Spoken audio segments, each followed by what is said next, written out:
lagi dengan teacher pada pembelajaran praktikum akuntansi lembaga atau instansi pemerintah kelas 12. Pada pertemuan sebelumnya kita telah membahas tentang akuntansi kas di satuan kerja. Nah, sekarang kita akan membahas akuntansi piutang di satuan kerja. Piutang itu apa sih? Piutang adalah hak yang muncul akibat pendapatan yang belum kita terima. Nah, dalam akuntansi pemerintah ada beberapa jenis piutang yang akan kita bahas. Yang pertama adalah piutang pemerintah pusat.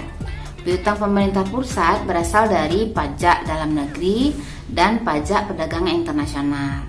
Nah, pajak dalam negeri contohnya pajak penghasilan migas, pajak pertambahan nilai, dan pajak penjualan barang mewah, atau pajak penghasilan non-migas dan pajak lainnya.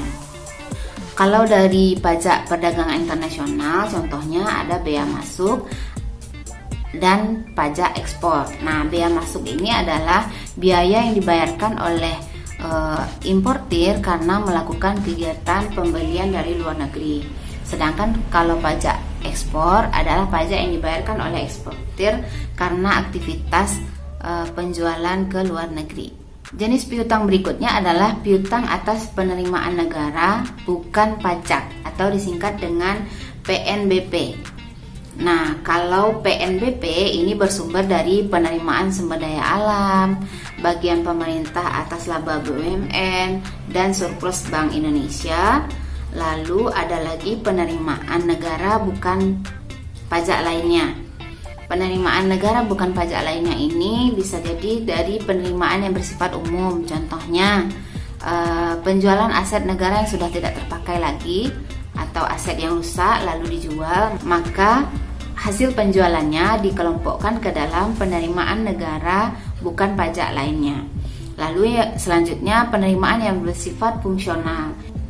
Contohnya penerimaan dari biaya pembuatan SIM dari Kepolisian RI atau biaya administrasi pernikahan.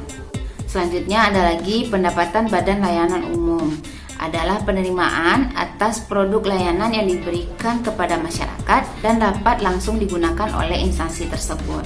Contoh BLU ini adalah rumah sakit. Jika rumah sakit melakukan pelayanan kepada masyarakat dan menerima penghasilan atas layanan tersebut, maka rumah sakit dapat menggunakan penghasilan tersebut untuk membiayai kegiatan di rumah sakit. Jenis piutang berikutnya adalah piutang pendapatan pemerintah daerah. Yang pertama kita lihat pemerintah tingkat 1 atau provinsi ya, contohnya pajak kendaraan bermotor, bea balik nama kendaraan, pajak bahan bakar, dan pajak pengambilan dan pemanfaatan air bawah tanah atau air permukaan. Ada lagi pajak kabupaten atau kota, terdiri dari pajak hotel, pajak restoran, pajak hiburan, pajak reklame, pajak penerangan jalan, dan pajak bumi dan bangunan.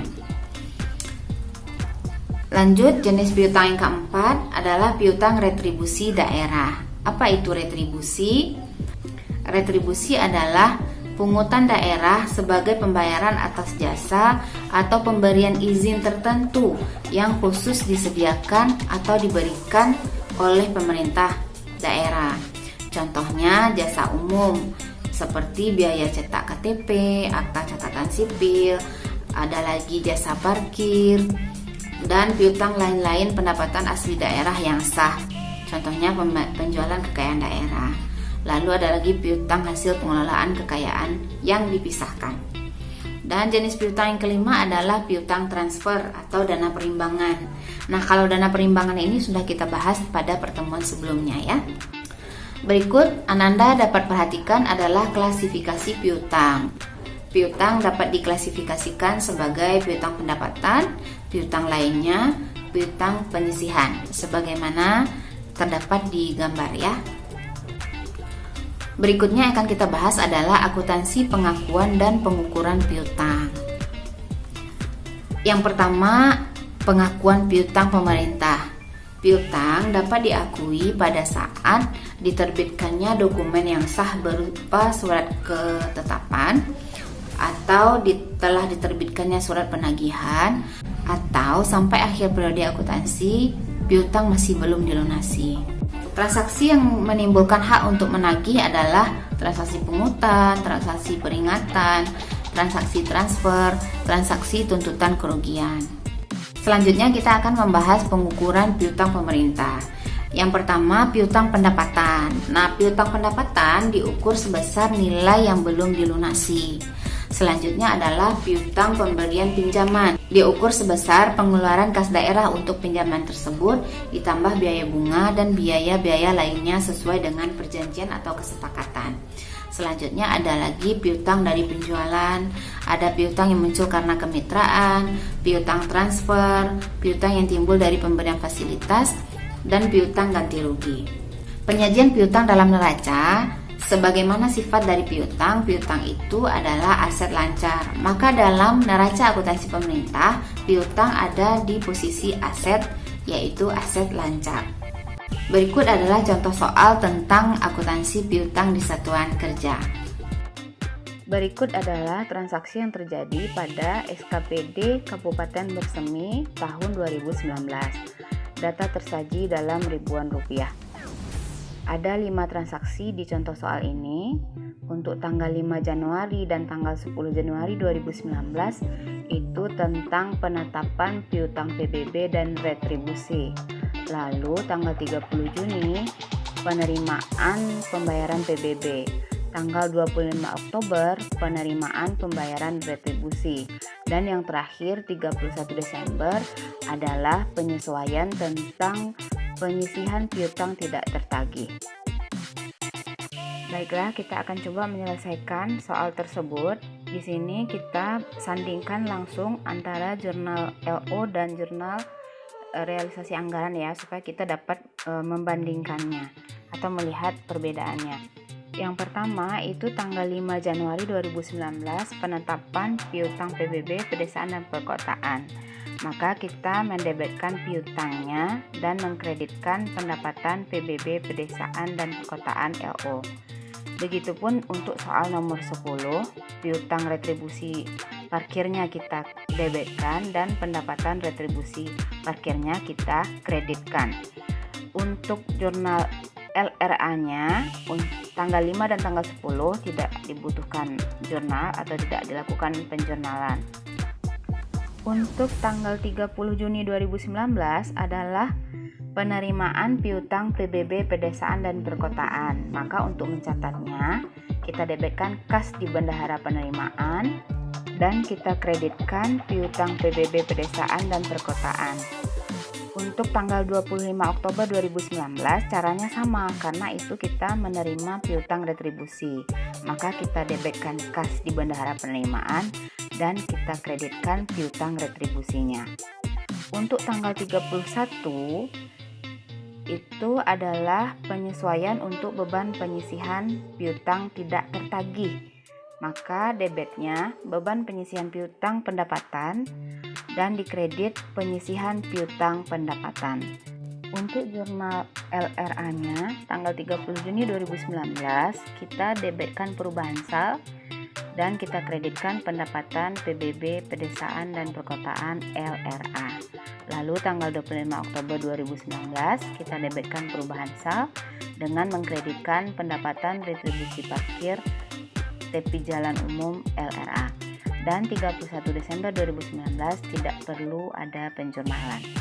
Selanjutnya kita akan membahas penyisihan piutang tidak tertagih.